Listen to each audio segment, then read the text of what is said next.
Assalamualaikum warahmatullahi wabarakatuh. Perkenalkan, saya Sujatmiko, SE MM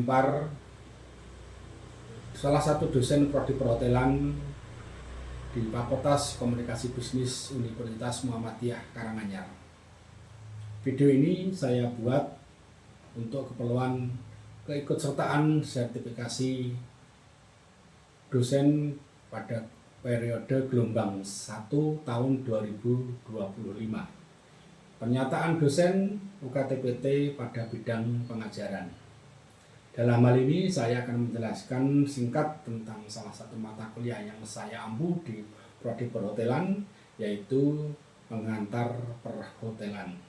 Mata kuliah ini merupakan mata kuliah wajib yang harus diikuti mahasiswa pada semester 1 dan sebelum mendapatkan mata kuliah keterampilan yang lainnya, dan mata kuliah ini mempunyai bobot 2 SKS. Tujuan dari mata kuliah ini adalah untuk membekali mahasiswa dengan materi-materi dasar industri perhotelan sebagai pengantar untuk mempermudah dan memahami ketika nantinya mengambil mata kuliah kompetensi selanjutnya. Adapun deskripsi singkat tentang mata kuliah ini adalah bahwa mata kuliah ini sering disebut dengan istilah General Hotel Knowledge, di mana mata kuliah ini sebagai dasar pengetahuan sebelum mempelajari manajemen hotel secara mendalam. Mata kuliah ini memberikan pengertian dan pengetahuan secara umum atau general seperti sejarah hotel, klasifikasi hotel berdasarkan tipe dan letaknya atau lokasi, klasifikasi hotel berdasarkan jumlah kamar, klasifikasi hotel berdasarkan lamanya buka, klasifikasi hotel berdasarkan konsep manajemen, dan berdasarkan tarif kamar dan juga yang lainnya. Dan juga memberikan penjelasan tentang klasifikasi hotel berdasarkan bintang menurut Kementerian Dinas Pariwisata. Selain itu juga memberikan gambaran struktur organisasi secara menyeluruh dan juga job description setiap struktur organisasi yang ada di departemen yang ada di hotel, terutama di hotel bintang 4 dan 5. Itu juga memahami bahasa-bahasa khusus atau bahasa-bahasa yang sering digunakan keseharian oleh karyawan hotel, yaitu disebut dengan prokem. Dan juga diharapkannya juga bisa menghitung okupansi hotel, cost dan expenses hotel revenue. Sedangkan bahan kajian yang kami gunakan adalah yaitu dari mata kuliah ini, yaitu dari hasil observasi ke berbagai hotel, karena dalam mata kuliah ini ada tugas untuk hotel tour de hotel.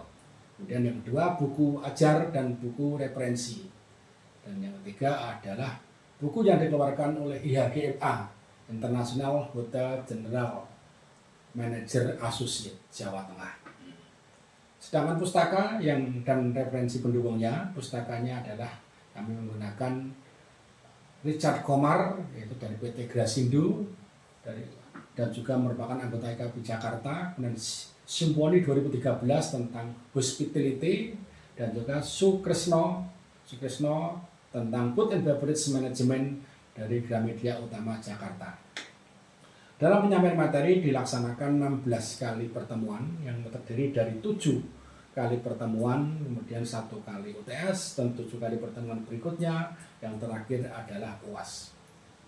Adapun capaian pembelajaran mata kuliah ini dengan disebut dengan CPMK, bahwa mahasiswa diharapkan 1. Memahami berbagai konsep manajemen hotel.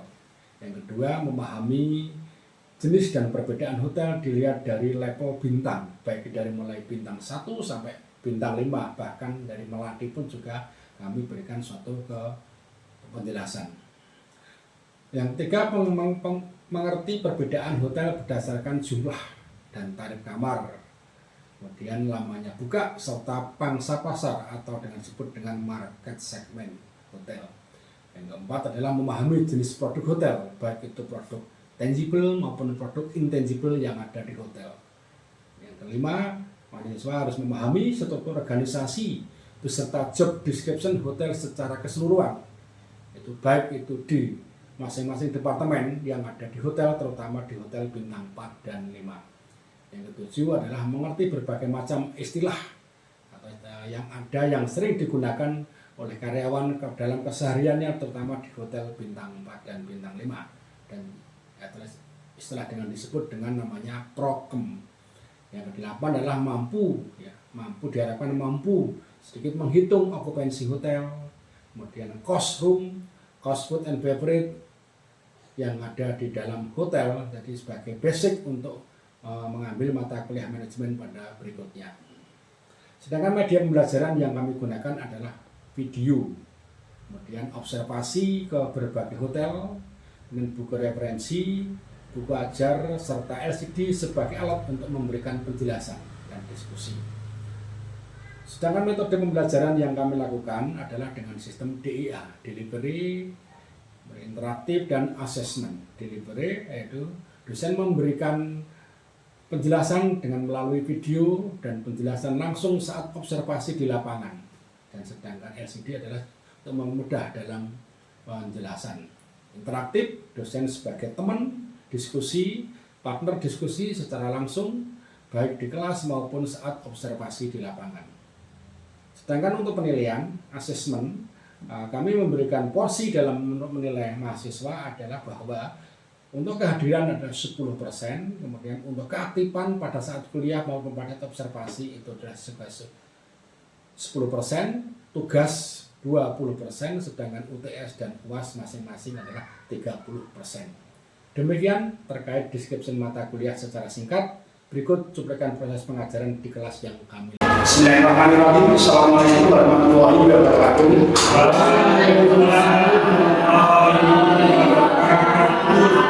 Semangat pagi, teman. Semangat ya. Siap.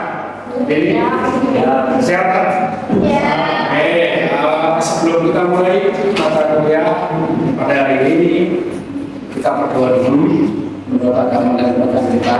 Jadi mudah-mudahan kuliah kita bermanfaat dan ini lancar ya. Mohon Mas Bagus untuk memberi doanya. Silakan. Sebelum kita kuliah, ini kita berdoa. Doa dimulai.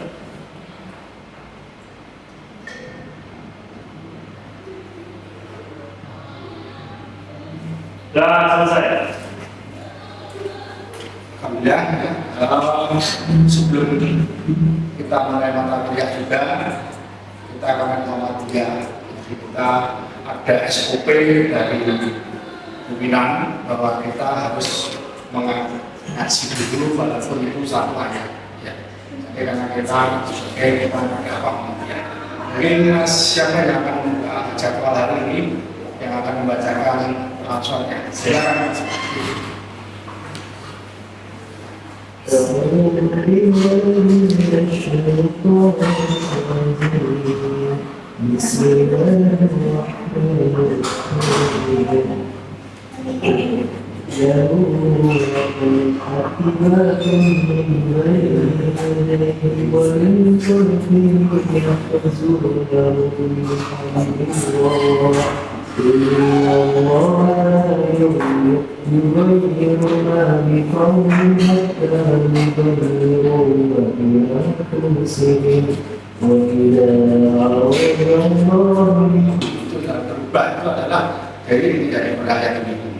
Oke, kita mulai sesi dulu. Sebelumnya nanti selain kita selesai di sini nanti kan sudah siakat, tapi kan kita dengan yang mana sudah diisi, tanda-tanda sesuai dengan jadwalnya.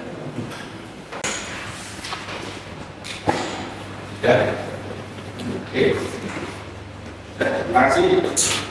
Kami harap nanti bisa masuk terus ya. Malah kalau ada di sini 7,5% itu harus ada absen karena nanti tidak bisa ikut tes. Ya. Oke, kita hari ini pertemuan ketiga. Pertemuan yang kedua kemarin, pertemuan kedua yang pertama kemarin itu kita membahas tentang definisi hotel dan juga klasifikasi hotel berdasarkan letak dan tipenya.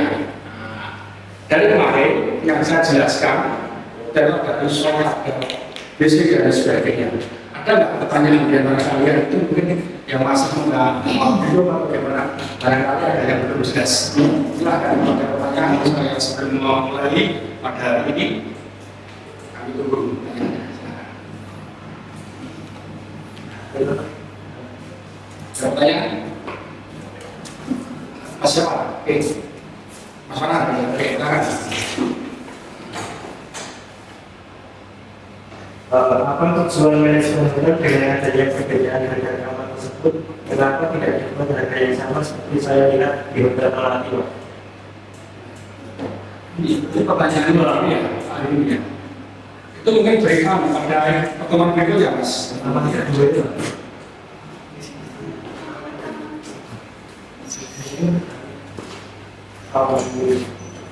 Di nomor lagi pertanyaannya, Mas. Baik, kalau hotel di tahun lalu yang modelnya 9D itu termasuk hotel apa yang untuk hotel apa? Oke, jadi di tahun lalu itu kan banyak berbagai hotel. Glamping itu model-model sekarang ya. Iya. Itu termasuknya hotel resort kategorinya karena apa?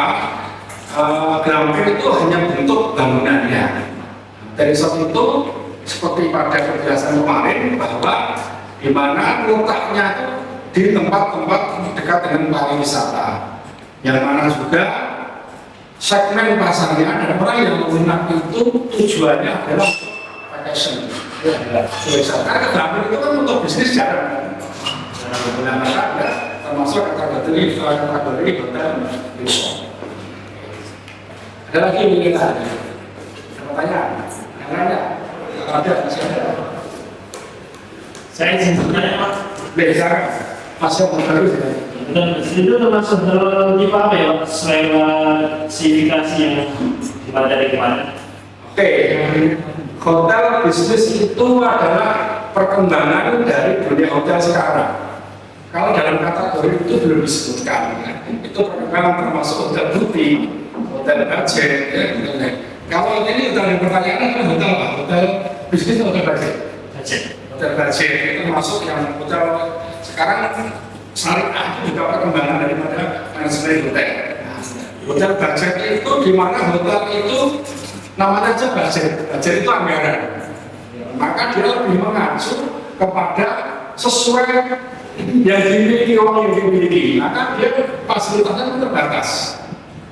Dan ternyata biasanya hotel budget itu adalah hotel yang untuk orang-orang istilahnya pada umumnya seperti orang yang mirip ya, sesuai dengan fungsinya saja. Jadi yang mirip saja, tidak butuh yang lain. Nah, maka di hotel budget itu jarang yang ada F&B-nya, servisnya ada. Karena ada paling hanya kopi atau sama rumah itu maksimal. Nanti kerjasama dengan luar. Itu katanya udah budget. Dan harganya biasanya fluktuasinya ikuti perkembangan, tidak sakot. Nah, seperti itu ya. Oke, pertanyaan ada lagi? Ada, kita lanjut pada hari ini.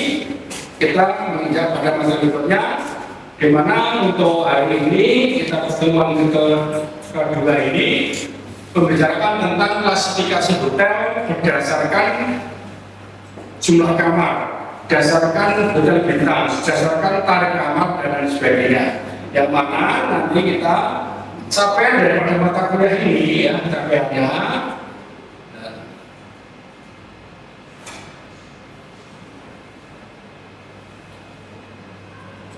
nanti setelah kuliah ini saya harapkan Anda itu bisa menjelaskan tentang kriteria hotel Melati dan juga bisa membedakan antara hotel Melati dan hotel bintang. Yang ketiga, mampu menjelaskan perbedaan hotel berdasarkan jumlah kamar dan tarif kamarnya. Jadi beda-beda, jumlah kamar hotel besar atau hotel kecil ya. Kemudian terakhir, Anda mampu menjelaskan perbedaan hotel juga berdasarkan namanya dia buka. Hotel ini ada yang buka 24 jam, semuanya ada yang tidak. Ada sesional ada, yang sesional kayak di Jepang itu ada. Oke, yang jelaskan. Oke, berdasarkan jumlah kamar. itu ada dibedakan, maka yang di bawah 35 kamar itu termasuk namanya small hotel. Kemudian yang 100 ya, dari 35 sampai 100, jadi kurang dari 100 itu termasuk namanya average. Hotel yang hanya rata-rata, hanya sedang lah ya, sedang yang itu sedang, hotel sedang, gede ya, kecil ya, tidak gitu. Jadi 100 kamar. Kemudian yang 3, above average di atas rata-rata. Jadi 100 sampai 300 itu masih di atas rata-rata. Rata-ratanya sangat standarnya sebenarnya sedang di 100. Kalau di atas 300 sudah namanya large hotel, hotel besar, sudah tidak lagi penanganannya. Itu berdasarkan jumlah kamar. Kemudian ada lagi, selain itu juga diberikan berdasarkan tipe, type kamar atau type of plan. Ada di hotel itu ada condongnya kemana? Pakai metode mana? Ada apakah Eropa atau Amerika? Karena hotel itu berasalnya awal sejarah hotel dari Prancis, dari Eropa. Amerika juga mengeluarkan, nah, juga adalah condong kemana? Ada continental plan, ada modified, ada European, ada full American. Karena banyak bintang itu hotel itu dari mulai melati 1 sampai bintang 5. Jadi kalau ada hotel yang bintang 7 itu berarti dia tidak paham hotel. Tidak ada hotel bintang 7 ya. Kemudian ada istilahnya sekarang ada di Bali itu ada diamond yang di atasnya hotel bintang 5. Karena apa? Mungkin dia merasa lebih komplit. Maka dia mengatakan service dari bintang 5 plus, bintang 4 plus, bintang 3 plus, plusnya apa? Sebenarnya tidak ada, itu hanya ingin biar penjualannya lebih menarik. Kalau di sertifikat tidak ada, hotel bintang 4 plus tidak ada. Ada bintang 4 saja, plus untuk ada marketingnya yang bilang. Nah, bintang melati 1, melati 2, sampai bintang 5. Kira-kira itu berdasarkan apa bintang itu? Kok nggak melati Pak? Apa yang tidak menarik? Kok nggak mawar? Kok bintang istilahnya yang melati? Kok bintang itu bintang? Kenapa yang melati? Kenapa yang bintang? Ada biasanya Pak? Kira-kira melati itu kan ada juga bunga matahari titik 1, matahari 2 ya bisa. Kenapa melati? Bisa jawab kira-kira. Saya enggak masih kan ya? Perlu pernah boleh kita ya? Oke, jawab. Melati hotel bintang atau melati ini dalam sejarah hotel dulu diambil dari kepangkatan militer. Ingat apa? Militer itu melati paling gampang. Perwira Pratama itu melati 1. Ada 1 pangkatan ya? Apa pangkatan 1? Kapten, apalagi? Mayor, mayor, letkol, kolonel. Kolonel itu melati 3. Maka tidak ada melati 4. Pertanyaannya, kenapa tidak ada melati 4? Tidak ada bintang 4. Nggak ada, habis kolonel itu ya ada bintang. Ya kan, bintang 1, kemudian bintang 2, maksimal bintang 4 itu sudah panglima. Bintang 5 ini apa? Bintang kehormatan. Ya. Maka maksimal bintang 5. Siapa di Indonesia bintang 5? Jenderal Sution. Ya. Apalagi Panglima Sudirman. Ya. Apalagi Pak Harto. Ya. Tertentu bintang 5. Ya. Berarti kalau dia bintang 1, kenapa standar internasional bintang 1? Karena apa? Kalau bintang 1 berarti hotel tersebut harus mampu dan layak untuk dihuni oleh orang jenderal. Layak untuk orang jenderal. Dan melati beda, melati itu negara masuk perang, masukkan di depan. Jenderal sudah di belakang, itu aja. Film-film yang di Mahabharata, jenderal sendiri di belakang, bahkan di kerajaan ada sana, yang perintah saja. Nanti kalau jenderalnya dulu, misalnya seperti Netanyahu dulu ya selesai kan ya. Iya Pak. Nah, jendela di belakang. Nah, ini berarti bintang 1 itu tarafnya internasional karena kalau sudah jendela itu mana-mana berarti sudah standar internasional. Kalau standar itu bagaimana? Nanti pada pertemuan besok habis ini saya jelaskan beda CIT group, individual traveler. Ada juga airline, bank, company, travel agent, government, LHC, meeting room, meeting yang konvensional, hotelier dan lain sebagainya. Ini pendidikan yang menentukan pasarnya. Ada yang tahu? LHC itu apa? Saya tahu. Kedutaan. Kalau di Solo enggak kedutaan itu. Kedutaan kenapa dimasukkan pasar? Tanahnya banyak. Iya. Luar biasa punya. Kedutaan sudah Hilton, ada tamu-tamu dari sana, ada. Kalau orang Indonesia kedutaan di Malaysia sana ada atau di Singapura ada kedutaan berarti kalau ada apa kedutaan kan? Ya. Bukan di mana-mana banyak maka dimasukkan market segmen ketika hotel tersebut dekat kantor-kantor tersebut. Kayak gitu. Kalau government adalah pemerintah. Sekarang ini kan banyak pemerintah dan sekarang sudah mulai dikurangi karena anggaran dari Pak Prabowo. Ya. Jadi government pasar besar ini. Travel agent apa? Pangsa pasar dan biro perjalanan dan sebagainya. Bank juga banyak dan lain sebagainya. Dan biasanya kalau hotel bintang 4, bintang 5 yang bagus itu mungkin satu segmen ini satu sales, satu segmen satu sales itu ada. Dan kalau kebanyakan sekarang year round hotel itu buka dari mulai buka sampai terus-terusnya. Kalau istilahnya itu kalau berdasarkan klasifikasi berdasarkan alamannya buka.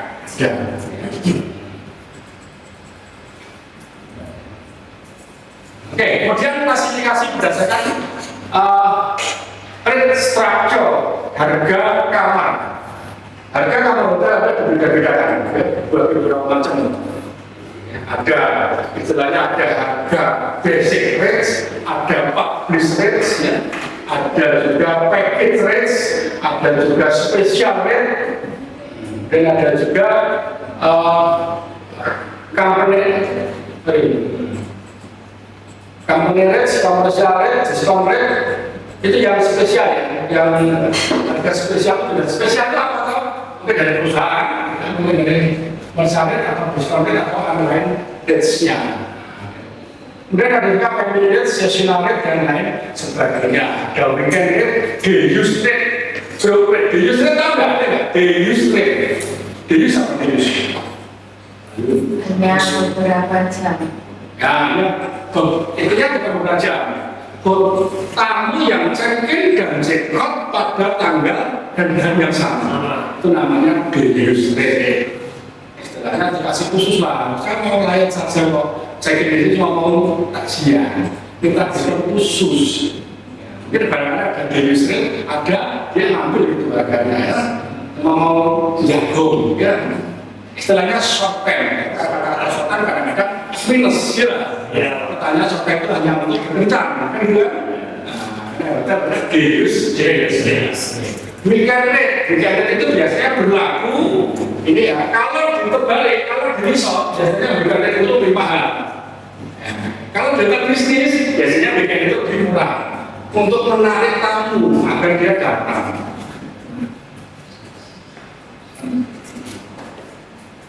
Bapak ini.